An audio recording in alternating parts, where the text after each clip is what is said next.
बच्चों, आप लोग को ए थिंग ऑफ ब्यूटी का समरी समझा दिए थे हिंदी में, और मैं आशा करता हूँ कि आप उस वीडियो को देखे होंगे। साथ ही साथ अन्य वीडियो जो भी सारा चैप्टर का, कहानी का, कविता का जो आपके पास देते गया हूँ वो सब देखे होंगे।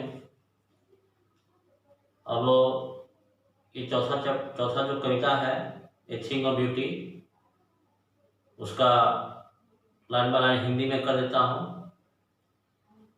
साथ ही साथ वो जो वीडियो आपका जो गया है उसके डिस्क्रिप्शन में क्वेश्चन आंसर भी था, तो हम समझते हैं कि क्वेश्चन आंसर भी आप लोग लिख लिए होंगे। तो उसका भी आज मैं लाइन बाय लाइन हिंदी समझा दूंगा, क्वेश्चन आंसर का भी। उसके बाद पोएम नंबर 4 समाप्त हो जाएगा। तो देखिए, a thing of beauty is Joy for ever. सुंदर चीज वो है जो हमेशा खुशियां प्रदान करता है। इट लवलीनेस इंक्रीजेज, इसकी सुंदरता बढ़ती जाती है। It will never pass into nothingness, यह बिना दिए कुछ गुजरती नहीं है। But will keep a Bower quiet for us, बल्कि यह हमें छाया प्रदान करती है। एंड ए स्लीप, और नींद प्रदान करती हैं। फुल ऑफ स्वीट ड्रीम्स, और सुंदर सपने प्रदान करती हैं। एंड हेल्थ, स्वास्थ्य प्रदान करती हैं। एंड क्वाइट ब्रीदिंग, और सुंदर सांसें, जीवन की सांसें प्रदान करती हैं। Therefore on every morrow are we breathing, अतः हमें प्रत्येक सुबह को, मॉरो का मतलब यहाँ सुबह है बच्चों, प्रत्येक सुबह को गूंथना चाहिए। रेथिंग मतलब गूंथना, आटा गूंथना नहीं बच्चों, माला गूंथना।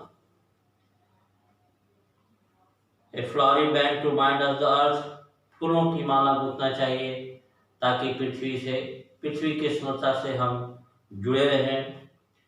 Spite of despondence of the inhuman dearth,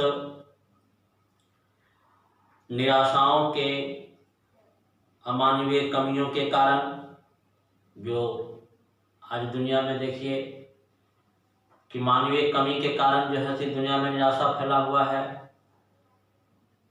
बाहर कोरोना है, अंदर घर के बाहर कोरोना है, घर के अंदर भुखमरी है।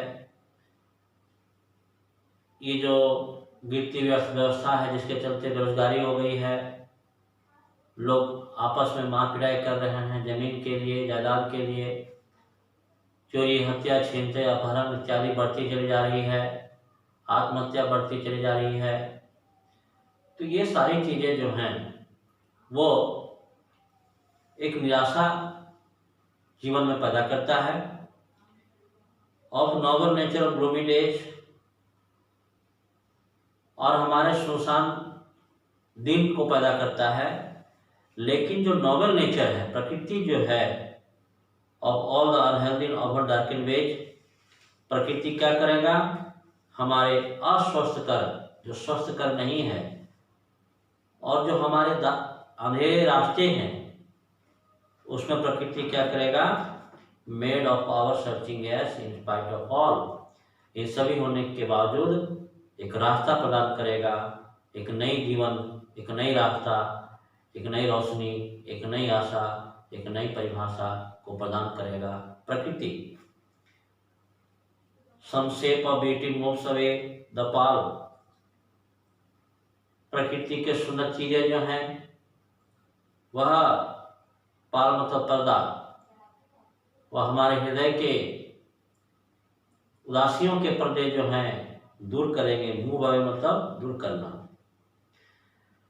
फ्रॉम आवर डार्क स्पिरिट, हमारे अंधेरे आत्मा से उदासी के पर्दे दूर करेंगे। इसलिए कभी प्रकृति के कुछ सुंदर सुंदर चीजों का लिस्ट बनाया है। सच है, जैसे कि द सन, सूरज, द मून, चंद्रमा, ट्रीज ओल्ड एंड यंग, छोटे बड़े पेड़, स्प्राउटिंग शेडी बोन, बोन मतलब छाया, नहीं सॉरी, बोन मतलब वरदान, जो वरदान के रूप में हमें छाया प्रदान करता है। स्प्राउटिंग मतलब प्रदान करना। फॉर सिंपल शीप, सामान्य सा भेड़। सच ए डैफोडिल्स, कुमुदिनी का फूल। With a green world they live in, हरे भरे खेत। The clear rills that for themselves cooling covert make. Clear rills का मतलब स्वच्छ जल का नदी, और सुंदर जो है, जो कि ये स्वच्छ जल का नदी हमें आसपास के माहौल को ठंडा बनाए रखता है। शायद उस दिन मैं बोल गया था बच्चों, कभी यहाँ हरे भरे खेत को भी श्रोता के लिस्ट में शामिल किए हैं। हरे भरे खेत में भी त्याग और बलिदान है। एक धान का बीज अपने आप को सड़ाता है, गलाता है, तब जाके कई धान की बालियां फूट पड़ती हैं और मनुष्य का उत्पत्ति होता है। सभी धान के बीज जो जमीन के अंदर जाते हैं, अपने आप को सड़ाते गलाते हैं, कहीं वो अगर हड़ताल कर दें, स्ट्राइक कर दें कि नहीं, मुझे ही मूर्ख समझे हो क्या, मैं नहीं नीचे जाऊंगा, मैं नहीं अपने आप को सड़ाऊंगा गलाऊंगा, भेजना इसको भेजिए, तो सब लोग अगर ऐसा करने लगेंगे तो क्या खेती में हरियाली रह पाएगी? ये जो दीवार खड़ा है, तो दीवार का प्रत्येक ईटा बोलेगा कि नहीं हम ऊपरे रहेंगे। नींव के नीचे जो ईटा पड़ा हुआ है वो सब स्ट्राइक पर आ जाए कि नहीं हम ऊपर ही रहेंगे, हमें को मूर्ख समझने का कि नीचे डाल दिए हैं, तो सब ऊपर ही रहना चाहेगा, तो क्या दीवार खड़ा होगा? नहीं। तो इसीलिए वहाँ भी हरियाली आज हमें खेतों में दिखाई पड़ती है, तो इस वजह से कि कोई ना कोई वहाँ पर त्याग कर रहा है। तो इससे जाहिर होता है बच्चों कि कोई भी देश, परिवार, समाज या राष्ट्र या विश्व अगर फल फूल रहा है तो इसका मतलब है कोई ना कोई वहाँ पर त्याग और बलिदान कर रहा है। गेम्स ऑफ हॉट सीजन, ठंडे जल की जो नदियां हैं वो गर्मी के मौसम में भी वह आसपास के माहौल को ठंडा बनाए रखता है। The mist brake, forest brake, कटीली झाड़ियों में rich with sprinkling of fair musk rose blooms, चमचमाता हुआ गुलाब फूल खिल उठता है। मतलब कि गुलाब फूल को भी कवि श्रोता के लिस्ट में शामिल किए हैं, क्योंकि देखिए झाड़ियों में, कांटों में खिल करके वह खुशबू देने का काम कर रहा है। And such too the grandeur dooms, हमारे महान पूर्वजों के कारनामे, गेंडे मतलब कारनामे होते हैं, डूम्स मतलब पूर्वज होते हैं। We have imagine for the mighty dates, उन सारे पूर्वज जिसकी हम लोग कल्पना कर सकते हैं। All lovely tales that we have heard और रीड, वो सारी सुंदर सुंदर कहानियाँ, टेल्स मतलब कहानियाँ, जिसको हम लोगों ने पढ़ा है, सुना है। And endless fountain of immortal drink, अंतहीन फव्वारा है अमृत का। इमॉर्टल ड्रिंक मतलब, इमॉर्टल ड्रिंक का मतलब अमृत होता है। फाउंटेन मतलब फव्वारा, और इनलेस मतलब अंतहीन, मतलब कि वह एक अंतहीन फव्वारा है अमृत का। pouring unto us from the heavens drink, जो हमारे मुंह में डाल दिया जा रहा है। pouring मतलब डालना, जो हमारे मुंह में डाल दिया जा रहा है। heavens drink मतलब स्वर्ग के, ब्रिंक मतलब किनारे से, स्वर्ग के किनारे से हम लोग के मुंह में डायरेक्ट डाल दिया जा रहा है। ये कहानियों की तुलना जो है कवि अमृत से करते हैं। तो ये था बच्चों इस इंग्लिश का हिंदी। अब क्वेश्चन आंसर जो है आप लोग अपना बगल में लेके बैठिए, और क्वेश्चन आंसर का मैं हिंदी अभी करके दिखा देता हूँ, उसके बाद ये चैप्टर समाप्त हो जाएगा। उसके बाद हम लोग चैप्टर नंबर 5 में जाएंगे। पहला क्वेश्चन है, what makes human being love life in spite of trouble sufferings, किस वजह से मनुष्य जीवन से प्रेम करता है कष्ट और परेशानियों के बावजूद, मतलब कि जीवन में बहुत सारे कष्ट परेशानी है, फिर भी लोग मरना नहीं चाहते हैं, जीवन से प्रेम करते हैं। तो वजह क्या है? Human being love life in spite of trouble suffering. मनुष्य कष्टों परेशानियों के बावजूद जीवन से प्रेम करता है, क्योंकि because there are many beautiful things in our nature. हमारे प्रकृति में बहुत से सुंदर सुंदर चीज़ें हैं। And many beautiful moments gives us inspiration. और हमारे जीवन में बहुत सारे सुंदर सुंदर क्षण हैं जो हमें प्रदान करती हैं प्रेरणा एंड इंकरेजमेंट और साहस टू लिव लाइफ हैप्पीली, आनंदपूर्वक जीवन गुजारने के लिए अमॉन्ग सफरिंग्स एंड ट्रबल्स, परेशानियों कष्टों के बावजूद। What image does the poet use to describe the beautiful bounty of the earth? कवि पृथ्वी के सुंदर प्रचुरता को दर्शाने के लिए कौन सी चित्रों का यहाँ प्रयोग करते हैं? बाउंटी मतलब होता है प्रचुरता। द पोएट यूजेस द सन, कई यूज करते हैं, प्रयोग करते हैं सूरज को, द मून चंद्रमा को, ओल्ड एंड यंग ट्री पुराने और छोटे बड़े पेड़ों को, सिंपल शीप सामान्य से भेड़ को, डेफोडिल्स रातरानी फूल को, ग्रीन फील्ड्स हरे भरे खेत को, रिवर्स ऑफ फ्रेश वाटर स्वच्छ जल की नदियों को, ब्लूमिंग रोज खिलता गुलाब को, activities of our great ancestors हमारे महान पूर्वजों के कारनामों को, एंड इंस्पायरिंग स्टोरीज और प्रेरणादायक कहानियों को, to describe the beautiful bounty of the earth, पृथ्वी के प्रचुर सुंदरता को दर्शाने के लिए। While grandeur associate with the mighty dead, हमारे महान पूर्वजों के कारनामों को क्यों सुंदरता की लिस्ट में शामिल किया गया है? Grandeur associate with the mighty dead, कारनामों को जो है कि महान पूर्वजों के कारनामों को शामिल किया गया है क्योंकि the activity of our great ancestor guide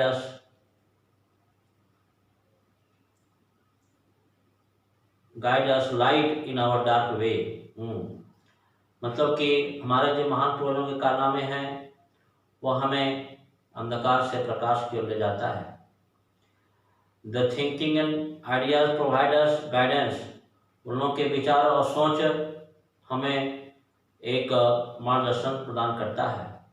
and new angle of thinking, और सोचने का एक नई दृष्टिकोण प्रदान करता है, बाय भी जिसके द्वारा we can make our life meaningful, ideal and also great. हम लोग अपने जीवन को आनंदपूर्वक, अर्थपूर्ण, आदर्श और महान बना सकते हैं। How is the power of despondence move away from our dark spirit, हमारे अंधेरे आत्मा से उदासी के पर्दे कैसे हटाए जा सकते हैं? पार मतलब पर्दा, डिस्पोर्डेंस मतलब उदासी। उदासी के पर्दे कैसे हटाए जा सकते हैं? गौर कीजिएगा बच्चों। The power of despondence is moved away from our dark spirit by keeping us in the touch of nature. उदासी के पर्दे हटाए जा सकते हैं हमारे अंधेरे आत्मा से, स्पिरिट मतलब आत्मा, प्रकृति के पास अपने आप को रख करके। Nature is a good teacher, प्रकृति एक अच्छा शिक्षक है। And knowledge is spreading all over the nature, और प्रकृति के चारों ओर ज्ञान फैला हुआ है। Knowledge is light and light is knowledge, ज्ञान ही प्रकाश है और प्रकाश ही ज्ञान है। So nature gives us light of knowledge in our dark spirit, इसलिए प्रकृति हमें अंधेरे आत्मा में ज्ञान का प्रकाश प्रदान करता है। How the thing of beauty Joy for ever, किस प्रकार से सुंदरता की चीज हमेशा के लिए खुशियां हैं। A thing of beauty Joy for ever, सुंदरता की चीजें हमेशा के लिए खुशियां हैं। बिकॉज क्योंकि it is a constant source of happiness, यह सुंदरता का एक लगातार, खुशी का एक लगातार स्रोत है। Its loveliness increases every moment, इसकी सुंदरता प्रत्येक क्षण बढ़ती जाती है। Its beauty never can be devalued, इसकी सुंदरता कभी भी अमान्य नहीं होती है। It never passes into nothingness, और यह खाली हाथ कभी नहीं लौटता है। यह मनुष्य को जीवन दे के लौटता है। अंतिम क्वेश्चन है बच्चों, describe the central idea of this poem, name thing of beauty. Thing of beauty नामक इस पोएम का केंद्रीय भाव लिखें। The poet John Keats wants to tell about the importance of beauty, definition of beauty, and the frame of beauty. कवि जो हैं वह इस कविता के माध्यम से सुंदरता के महत्व, सुंदरता के परिभाषा और सुंदरता के ढांचे को वर्णन करना चाहते हैं। अकॉर्डिंग टू हिम, उनके अनुसार, beautiful things are those which provide us joy, sound sleep, sweet dream, power, health and life. सुंदर चीज़ें वह होती हैं जो हमें खुशियाँ देती हैं, अच्छी नींद प्रदान करती हैं, सुंदर सपने प्रदान करते हैं, छाया प्रदान करते हैं, स्वास्थ्य प्रदान करते हैं और जीवन प्रदान करते हैं। Beautiful things are not those which give us sorrow, misery and death. सुंदर चीजें वो नहीं हैं जो हमें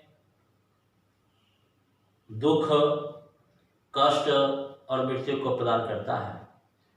सो the poet suggest us to keep us in the touch of beauty of nature. इसलिए कवि जो है हमें सलाह देते हैं कि हमें अपने आप को प्रकृति के नजदीक रखना चाहिए। देयरफॉर, अतः, to come in the touch of nature, प्रकृति के नजदीक रखने के लिए, poet has listed many images which represent the beauty of nature. कवि जो हैं बहुत सारे चित्रों का लिस्ट बनाए हैं, बहुत सारे चीज़ों का लिस्ट बनाए हैं प्रकृति के सुंदर सुंदर चीज़ों का, जो प्रकृति के सुंदरता को प्रस्तुत करता है। तो ये था बच्चों क्वेश्चन आंसर का हिंदी चैप्टर। पोएम जो है ये पोएम नंबर 4 समाप्त हो गया। आप सभी बच्चे इस वीडियो को अधिक से लाइक कर दीजिए और अधिक से अधिक शेयर कीजिएगा। शेयर करने से क्या होगा कि जो बच्चा नहीं जान रहा होगा कि सर ऑनलाइन क्लास ले रहे हैं कि नहीं, यूट्यूब क्लास ले रहे हैं कि नहीं, उसको भी पता चलेगा। और इस चैनल को आप लोग सब्सक्राइब कर लीजिएगा ताकि जब कभी हम वीडियो आपके पास भेजें आपको तुरंत पता चल जाए। धन्यवाद।